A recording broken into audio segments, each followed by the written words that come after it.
There were 155 people on U.S. Airways Flight 1549, and I was just one of those that day were blessed. By the time that plane took off from LaGuardia, the time that thing crashed in the river, the time I got to the hospital was about 30 minutes. I wasn't even supposed to be on this flight. I was scheduled to be on the 5 o'clock flight that night.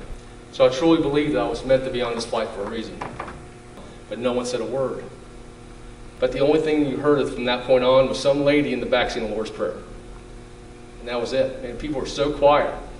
So I think at that point everybody reconciled that this is it.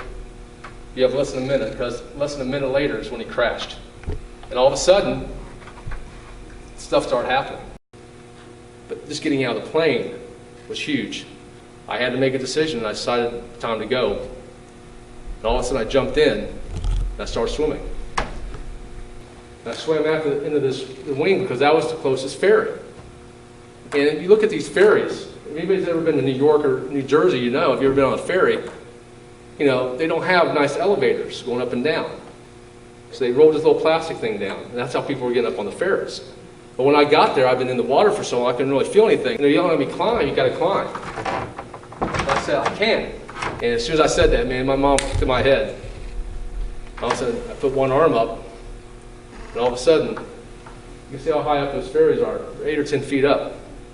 I put one arm up, and 2 guys reached down that far and picked me up. So I can impact more people now doing this, what I'm sharing right now.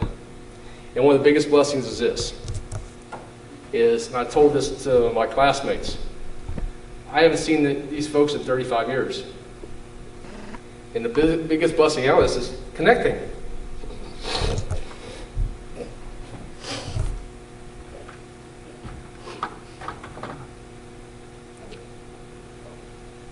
And all of a sudden,